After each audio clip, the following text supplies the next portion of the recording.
quelqu'un qui n'a pas lu ce qu'il y a dedans, il se dit bon bah ça parle de sexualité, pourquoi pas, tu vois.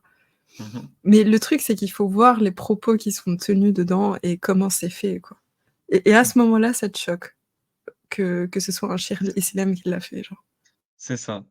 Ibn Sulayman est de haute lignée, ça faut comprendre le background du mec quand même. Il est de haute lignée, sa famille appartient à la caste des émirs ottomans. Je sais pas si vous vous rendez compte ce que c'est qu'un émir. Tu as le sultan, c'est l'équivalent du calife, parce qu'à l'époque, faut comprendre un truc, c'est que tu pas le droit de t'appeler calife si tu pas un arabe. Ah, c'est comme ça les gars, l'islam c'est très raciste. Si tu pas arabe, tu peux pas être calife, sachez-le. Allez vous renseigner. D'ailleurs, il y a beaucoup de débats par rapport à ça fait chier beaucoup de monde. Que pour être un calife, ça le mot calife, l'attribution de la notion du statut de calife, en tant que tel, faut être un arabe. Voilà. Faut être un arabe et tu en as même qui vont rajouter de Quraysh, de la tribu de Momo. Ah, si tu pas un arabe de Quraysh, tu peux pas être calife, les frères. Si Sachez-le. nous, on veut se faire un. Si on veut avoir notre calife à nous, on est obligé de choisir Ali Baba. Là. On n'a pas le choix, en gros. Exactement. On n'a Merde. pas le Oh choix. merde. On n'a pas le choix. Par contre, tu peux être un émir. Voilà, un émir, tu peux. Amir, lui, c'est comme le roi du Maroc, qui s'est dit Amir, il y a Amir el-Mouminin et Amir apostat, lui, c'est Amir les apostats, peut-être, je sais pas. Amir el-Murtadin. Bah, là, c'est la même chose. Ici, on est obligé de choisir d'autres surnoms, d'autres statuts, parce que sinon, on est dans la merde. Islamiquement parlant, c'est pas acceptable. Donc, par contre, donc le sultan ottoman, lui, se proclame sultan, forcément. Et en dessous du sultan, t'as quoi? T'as le vizir, voilà. Ensuite, en dessous du vizir, t'as l'émir. Voilà, donc c'est de grands gouverneurs. Donc voilà, donc sa famille appartient à la caste des émirs ottomans. Donc c'est un professeur, c'est un qadi et le couronnement de sa carrière est atteint lorsque Soleiman le Magnifique le nomme grand moufti. Donc c'est la plus haute dignité religieuse de l'empire. Je sais pas si vous vous rendez compte ce que c'est, grand moufti. C'est comme le grand magistrat, etc. Le pape, quoi. Voilà. Limite.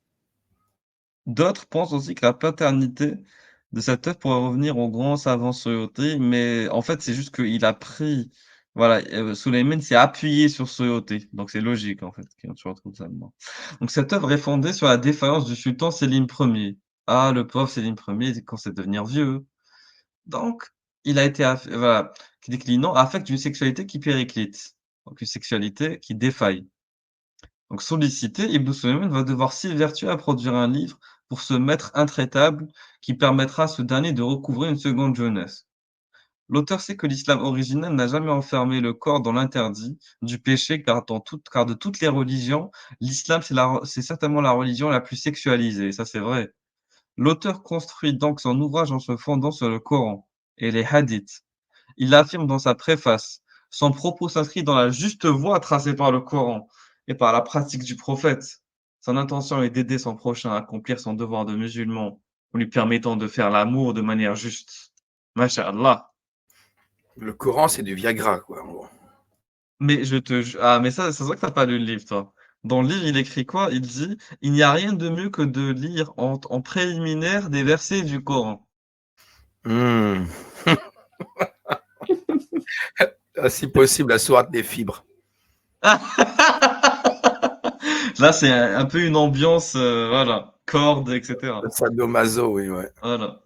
Alors, il te dit par exemple les différents types de femmes, c'est ça dont parlait Shira. Les connaisseurs en femmes et les physiognomistes déclarent: toute la femme à la sexualité ardente réagit promptement chaque fois qu'on la caresse. Elle a en outre la bouche petite, aux lèvres purpurines, des seins fermes et pulpeux. Celle qui répond à cette description est une femme au sexe étroit et chaud. Elle a un désir très prononcé de faire l'amour, d'un esprit brillant, elle est loyale et affectueuse. Alors donc il va te rentrer dans des détails. Quand la bouche d'une femme est large, il n'en ira pas autrement du sexe. Des lèvres On a épaisses qui l'impression qu'il déterminent la parle même de. émotion. Il parle de bestiaux, quoi. Tu vois, c'est le mec Exact, qui fait un exact, traité sur l'élevage canin ou un truc comme ça, quoi. Ouais, on exactement. parlait vraiment de tier list, hein. C'est vraiment ça pour le coup. Tout à fait. Donc quand la bouche d'une femme est large, il n'aura pas autrement du sexe. Un sexe sec pour une langue très rouge, mais quand celle-ci a la pointe courte, celui-ci celui-là est humide à l'excès. Par exemple, voilà, il va te détailler ce genre de choses. Après, il te décrit voilà, la femme idéale. Moi, c'est ça qui m'a, qui m'a fait rire, le profil de la femme idéale. C'est quoi la femme idéale pour notre cher Ahmed Ibn Sulaiman? Alors, le corps de la femme peut être considéré en 4 critères. Et là, vraiment, on dirait qu'on est en train de parler voilà, d'un bétail. Tu as raison, Weber. Donc, un bœuf ou un mouton, ou voilà, une vache. Donc, la couleur, le blanc et le rouge, les dimensions, les longueurs, les larges et les menus. Il en est une cependant qui est étroite et c'est le sexe. Pour être aimable, une femme, selon ceux qui s'y connaissent, doit donc répondre aux normes qui suivent. Ce qui doit être blanc, les dents, les yeux, le teint, la raie des cheveux. Ce qui doit être rouge, la langue, les lèvres, les joues et les parties génitales. Ce qui doit relever de la longueur, le cou, la stature, les cheveux, les sourcils. Ce qui doit être étroit, une seule partie, le sexe. Ce qui doit être menu, la bouche, les seins, les chevilles, les pieds. De plus, les genoux et les jambes doivent être symétriques et d'une forme régulière. La taille ni trop longue ni trop petite, d'un équilibre parfait, ni grasse ni délicate, à l'excès, et la chair ferme. Le teint est blanc ou brun, matiné de rougeur. Il nous Voilà. décrit un lévrier afghan, non? Un truc comme ça. Les Attends, membres graciles. le tempérament spirituel. Tempérament spirituel, la bouche délicatement dessinée, les sourcils arqués, l'intonation voluptueuse, des os qu'on ne devine même pas, j'aime bien, des os qu'on ne devine même pas. Les veines invisibles. Putain, même les veines ne doivent pas se voir. Je veux pas voir Elle ces doit pas exister en fait. Et le C'est le seul ventre truc plat. qui. Fais attention, ton ventre il doit être plat. Mm. Fais attention. Ce Attention. qui doit être intéressant, je pense, c'est vraiment la partie où il parle de sexe étroit. Il te dit voilà, c'est le seul truc qui doit être étroit et c'est tout quoi. Mais ça devient vraiment moins drôle quand on comprend qu'en fait, il fait une nosographie de ce qu'il considère comme femme. Et bah, vous avez la même chose dans Mein Kampf, dans ce qui est considéré comme juif ou non juif. Et sur des traits et des caractères aussi cons, hein. Mais vous voyez, les liens sont vraiment très dangereux, je trouve. Et il fait vrai. Allez, Shira, comme il y a Bébert et Rassou, je veux quand même les honorer en faisant la tier list. On va faire la tier list maintenant. Allez, vas-y. Alors voilà. Apprends aussi que les Roumis, donc les Roumis, là, ça parle de la race, parce que ici on est dans le racial, purement dans le racial, parce que de toute façon il va le dire après, il va employer le mot race. Ah, je l'ai Donc, déjà lu ce truc-là, moi. Je l'ai déjà lu. oui, oui, oui. C'est Ibn al-Mundir. Mais c'est dans le livre que j'ai acheté. Donc, Ah, apprends aussi que les Roumis ont le sexe plus propre que celui des autres femmes. Les Andalouses ont plus belle figure, plus suave odeur, plus agréable sexe. Elles sont tout à fait appropriées à l'homme. Les Turcs et les Arméniennes sont prolifiques, frustes. Elles ont le sexe sale. Les Indiennes et les Pakistanaises et les Slaves ont le plus mauvais caractère.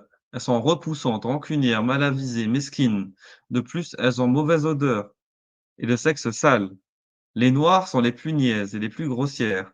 On dirait Von Reich qui a écrit le texte. non, il a dit- ça doit être son livre de chevet, c'est pour ça. Avec petite pique bien placée. Alors, toutefois, si on a la chance de tomber sur une noire beauté, toute femme d'une autre race ne peut apparaître que quelconque. Leur peau est la plus douce. Les Mécois sont d'une beauté parfaite et font l'amour mieux que toutes les autres races, bien qu'elles aient un teint tout particulier. Les femmes de Basra, à l'incontinent désir, sont fort voluptueuses. Les Alépines, donc Alep en Syrie, ont une plus forte corpulence et des sexes plus fermes que ceux des femmes du Bahreïn.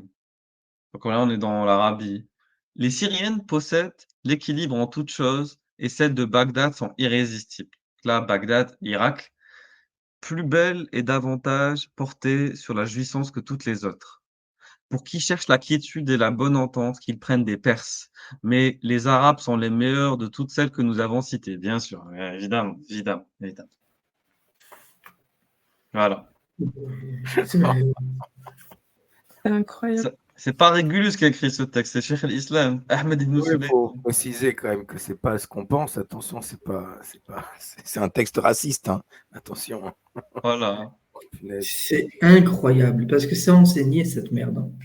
Hein. Et puis surtout, le mec qui a écrit le bouquin, il a tout testé. Comment il a fait Ah bah, Il a pris un panel, il en a pris Tu vois 100 de chaque, entre guillemets, race. Comment il a fait Moi, Ah moi, bah, tu vois, je Tous les vois ça cultures, le vraiment. mec. Bon. Moi, je vois ça vraiment comme, tu sais, quand tu es avec tes amis, t'as vraiment, t'as fumé un petit quelque chose, t'as vraiment la dalle et tu commences à parler de nourriture, tu vois. Et tu dis, bon, bah, la nourriture italienne, ouais, c'est plutôt pas mal. Et la nourriture asiatique, c'est aussi plutôt pas mal parce que c'est un peu épicé. Enfin, genre, je vois vraiment ça comme quelqu'un qui a la dalle et qui est en train qui est en train de parler de ça, quoi. Et qui en manque, c'est ça. C'est ça. Il en C'est ça, manque. parce que voilà, c'est ça, parce qu'en fait, finalement, c'est pas réellement une tier list dans le sens où, enfin, il va croquer dedans quoi qu'il arrive, quoi. Ouais, sauf quand même quand c'est pas encourageant quand il parle de sexe sale.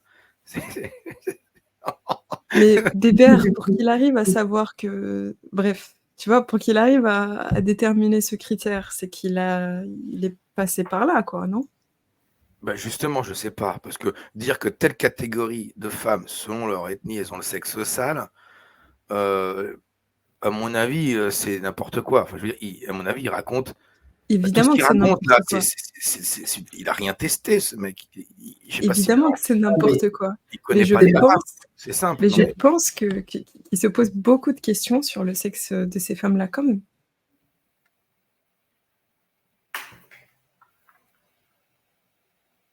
c'est Mhm. sûr que c'est pas une thèse universitaire. Hein.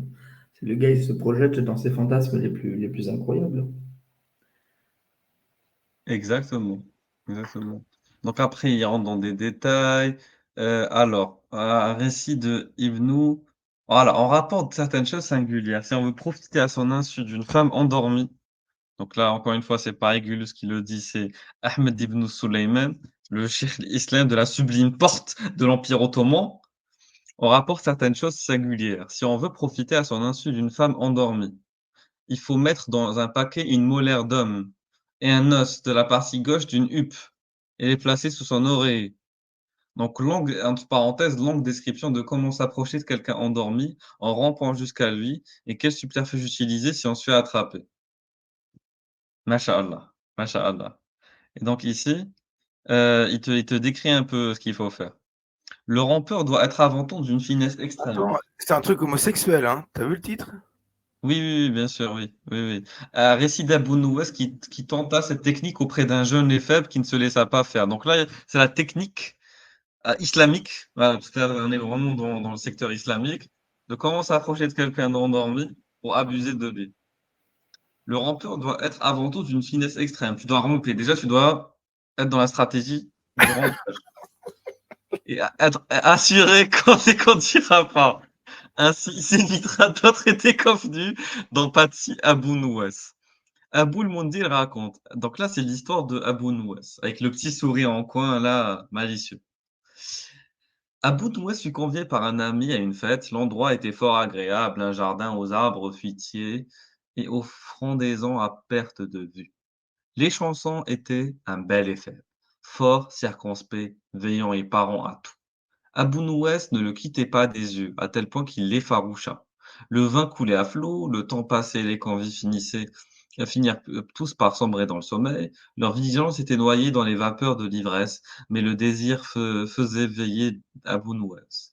Pris de vin mais ivre de passion, il s'approcha de l'éphèbe et l'entreprit avec témérité. Sous la violence du choc, l'assailli, garçon fort et solide, se réveilla comme terrorisé, et se reprenant le roua le forcené de coups. Il le malmena tant qu'il put. Ce dernier finit cependant par avoir le dessus et s'en retourna dans l'obscurité à l'endroit qu'il avait quitté, non sans recevoir un dernier coup de bâton en plein visage. Le lendemain matin, à la vue de sa face tuméfiée, je lui demandai de m'expliquer ce qui lui était arrivé. Il me raconta son histoire en détail, et je ne pus m'empêcher de lui répondre qu'il faisait peu cas de sa personne et qu'ainsi, à cause de ses mauvaises actions, il courait à sa perte. Il rétorqua qu'il en avait cure et que je ne faisais mieux d'écouter ceci quand j'eus acquiescé, il me récita son poème. l'instant. Est-ce qu'on va voir le poème ou pas? Bon, je sais pas s'il a mis le poème. Il a pas mis le poème. En tout cas, c'était une alors apparemment, il fallu qu'il fasse la technique, de la molaire et de l'os. Si tu ramènes dans un petit paquet une molaire d'homme et un os de la partie gauche d'une huppe et que tu places sous l'oreiller de quelqu'un qui dort, là, ça passe. Voilà, il a pas fait ça à Moon West, ben, il s'est pris dans Mais la il n'a pas dit gueule, la suite de la technique, tu comprends? C'est-à-dire que les faibles, normalement, si tu as mis un bout d'os et une molaire sous son oreiller, tu ouais. vas le voir, tu vois, il se réveille, il dit qu'est-ce qui se passe? Mais tiens, mais qu'est-ce qu'il y a sur mon oreiller? Il va te dire, mais c'est quoi? Il y a une molaire et un bout d'os, mais qu'est-ce que ça veut dire? Et là, toi, tu dois lui répondre, ah, tu dis ça pour que je t'encule, hein. Et là, hop, tout de suite, tu vois, le courant, il passe. À Voilà, mon avis, c'est ça la technique. C'est de la petite souris. Oui.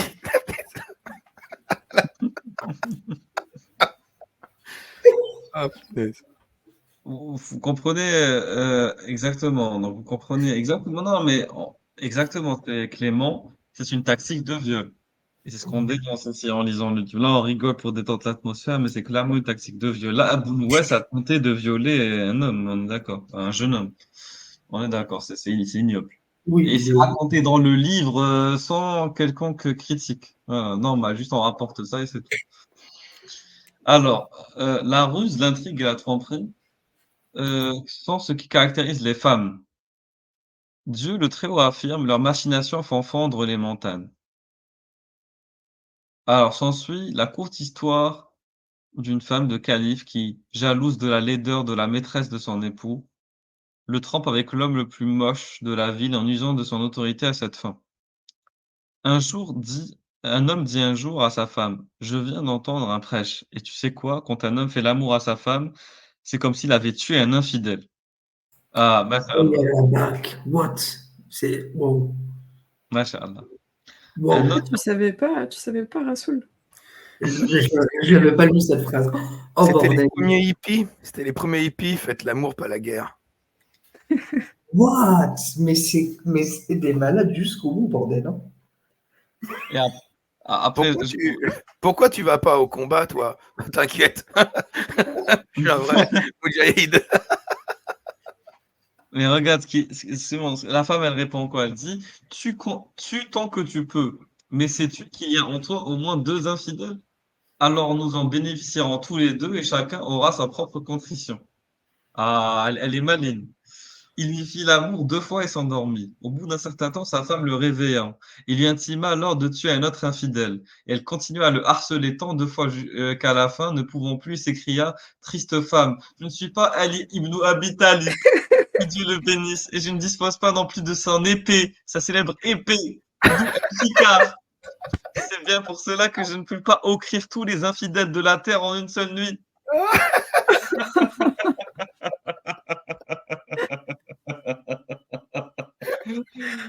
Ah, ils Ah sont là là. bizarres, hein.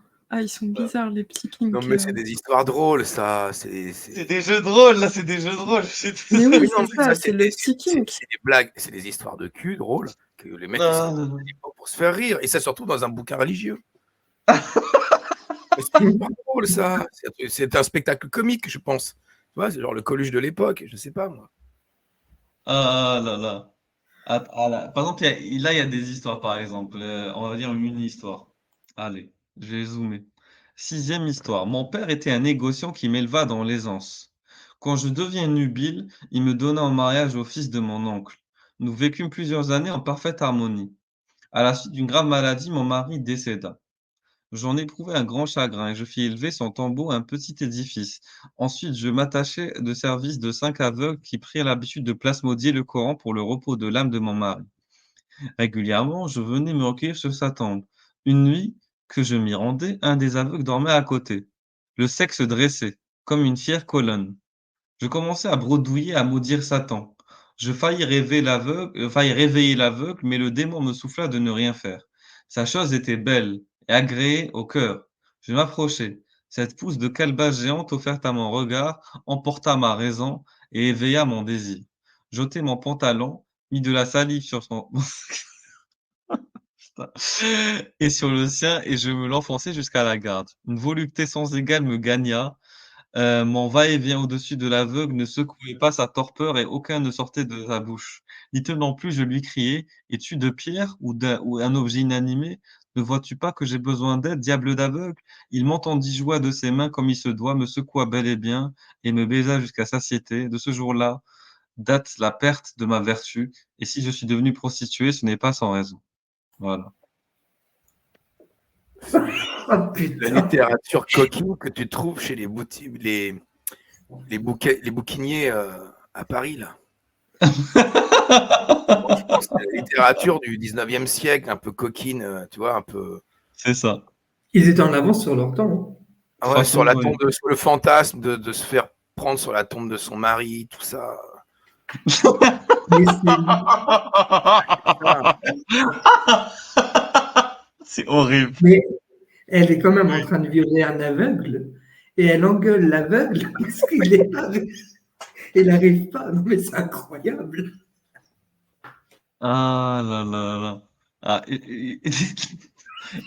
Attends, j'arrive plus à reprendre mon sérieux. Bon, je continue. Et Al-Hafid donc dit quoi? Il dit la sodomie n'a rien qui puisse nous plaire, car la beauté des fesses est criante. Il suffirait d'affirmer cela, mais il faut dire aussi que le charme de l'étroit est cependant aisé chemin et l'attrait des alentours. Ce que l'anneau est au doigt, les fesses le sont à la verge. Voilà. non, mais Ça, c'est pas un bouquin religieux quand même, c'est pas possible. si, si, si, si, si, si, si, si. Non, mais J'ai attends, c'est entendu le grand moufti, comment il était nommé quoi déjà? le grand moufti de la sublime porte. Waouh, il a écrit ça, le mec. Voilà. Est-ce qu'au dé- Ahmed Ibn Suleyman. est-ce qu'au début, il y a écrit Bismillah? Bien sûr. Bien sûr. Bon, alors ça va, Au alors. début de chaque livre, évidemment. J'étais ivre. J'ai rencontré un homme à Basra dire: «J'étais ivre et j'avais juré de répudier ma femme si je ne la sodomisais pas. Donc je suis parti trouver un faqih». J'aime j'aime bien, tu imagines un mec en France comme ça? Il est bourré. Je jure que si je te sodomise pas, je vais te répudier. Mais non, Ah tu là vas voir. là. T'imagines le mec, il rentre bourré dans la mosquée. Aujourd'hui en France, dans une mosquée, le mec, il rentre bourré. Ouais, oh, comment je fais? Il faut que je sodomise ma femme. Sinon, je l'aurais pu dire. Je vous préviens tous, les mecs. Je vais te répudier.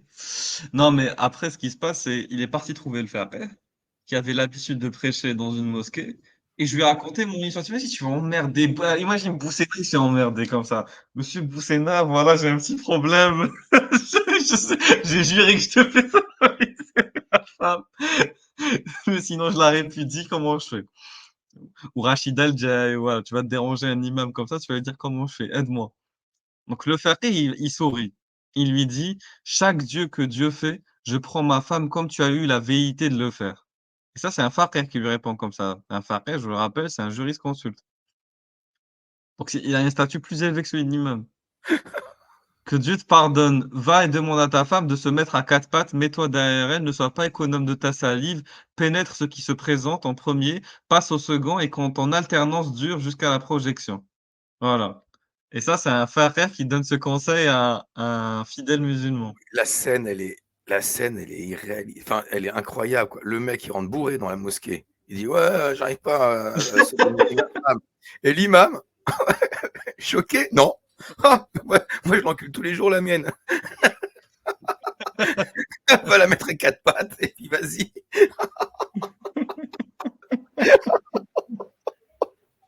Ah, c'est pas possible.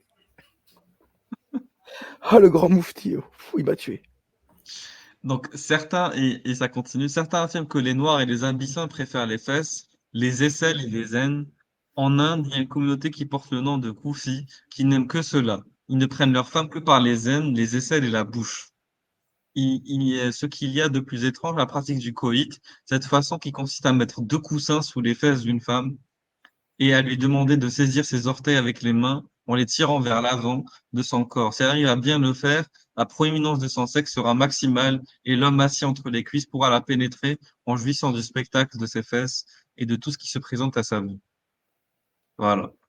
Ensuite, Oui, une description d'une scène de sodomie dans le palais du calife Haroun Rachid. J'en ai marre, c'est trop, je peux pas. C'est trop, c'est trop. Un jour que je passais devant les palais de Haroun Rachid, je vous rappelle Haroun Rachid, c'est qui quand même? C'est un des grands califes abbassides de l'histoire islamique. Je décide d'entrer dans l'un d'eux. J'entendis des bruits particuliers, des chuchotements qui me parussent des minauderies. Je me rapprochai et tendis l'oreille. Quelqu'un me disait: Engage-la dans le feu. C'est en lui le feu. Je m'avançai un peu, mon regard tomba alors sur une jeune femme d'une beauté sidérante qui portait une légère tunique et sentait le muscle et l'ambre. Donc elle avait une taille sans pareille et un sexe comme une crêpe, arrondi. J'y mis la main et lui en pinçai les lèvres. Elle me dit: «Sers-toi de cet endroit, l'occasion est bonne». Je la pris au mot et la culbutai. Jamais je ne connus une créature si avide de faire l'amour. J'arrêtai au bout de 4 fois. Elle alla se laver et je pus admirer ses fesses. En aucun moment je ne vis d'aussi belles, ni de si bien faites, ondulantes et frétillantes. Quand elle revint, je les lui mordis et les embrassai. Elle me demanda alors de but en blanc: «As-tu déjà sodomisé une femme?» «Plus de 100 fois», il répondit. «Décris-moi les figures de la sodomie». Je baisai comme je voulais et peu m'importait ce que tu appelles figure. La sodomie en a plusieurs. Quelles sont-elles? Elles sont nombre de 16. L'œuf couvé, le turc, l'escamoté, la bottine, la semoule enflée, le glou-gloutant, le pléian. Ah, tu sais, la prochaine fois que les musulmans qui veulent débattre en montrant, on va leur dire quelles sont les 16 figures de la sodomie. C'est Ah bah oui, religieux. Si là. tu connais pas ça, t'es pas un vrai musulman. Voilà, c'est bon. Et puis, selon la morale subjective, quelle est la meilleure? Ah, c'est vrai. Comment choisir? Le grillon, le marbre, le courbe, l'eau ardente, le passage étroit, le batteur, le spiralé, le venteux, le mugissant, la tunique dégrafée. Ainsi, comme tu vois, elles sont 16, mais aux yeux du commun, leur nombre se réduit à 8. Donc, quel est le moyen le plus sûr pour arriver à les connaître? La connaissance par la pratique est la plus efficace. Elle n'avait pas fini de parler qu'elle se coucha sur le ventre et me laissa la posséder. J'éjaculai. Ce que tu viens de faire est l'œuf couvé, m'apprit-elle. Elle se dirigea vers le bassin d'eau, s'agenouilla, s'ouvrit à l'extrême et je la pris. Elle me souvela qu'il s'agissait bien de la semoule gonflée. Donc là, elle va lui faire les positions, j'imagine. On va pas tous les faire, c'est chiant. En tout cas, tout ça, c'est dans le livre religieux. Voilà, tout ça, c'est dans un livre religieux. Comprenez bien. Et ça, c'est dans le palais de Haroun Rachid, un calife. Ça s'est passé cette histoire. Ah là là là là. Rappelle-moi, s'il te plaît, le titre, du livre en français? Le bréviaire arabe de l'amour. C'est beau. Ouais, c'est magnifique. Et après, ça te décrit en détail, alors, tac, tac, tac. Attends, je vais lire quand même ce passage, allez. Les savants en matière de coït affirment: il n'existe aucun organe de l'homme qui ne soit plus aimable, plus généreux, aussi digne, aussi noble, dissipant les peines et agréable au regard, exerçant un attrait et les effets les plus forts sur les femmes, qui ne demandent qu'à se réjouir en le caressant et en jouant avec, en le prenant à pleine main et en le suçant avec les lèvres jusqu'à lui sacrifier leur âme et la prunelle de leurs yeux, que la pine. Elle ne doit pas plier si on la tord, ne doit pas rabougrir quand on la foule. Si elle pénètre, frotte ou si elle sort, racle. Son mouvement est redoutable et sa tête ample et forte. Ses cadences vigoureuses, ses entrées au logis ne laissent aucun interstice. Voilà. Donc tout ça, c'est dans le livre, dont j'ai parlé tout à l'heure. Alors, tac, tac, tac.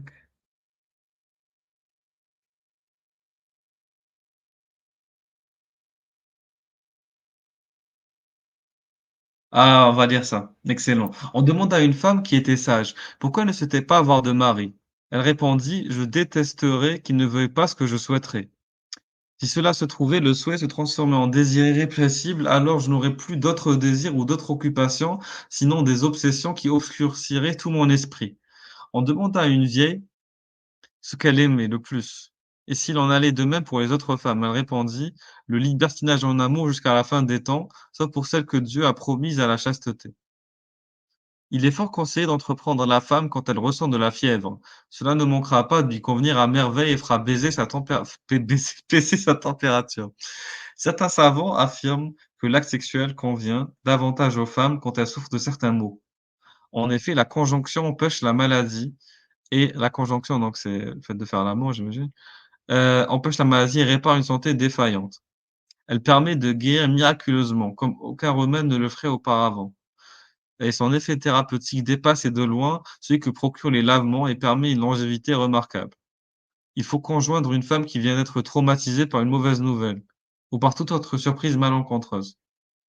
La conséquence de l'acte sexuel aura un effet heureux et calmera ses angoisses. Les savants qui s'y connaissent en fait de coït affirment: dès qu'une femme en couche s'est lavée de ses impuretés, il faut se hâter de la conjoindre. L'acte sexuel lui permettra de se rétablir. Putain. Ah, c'est trop là, c'est trop.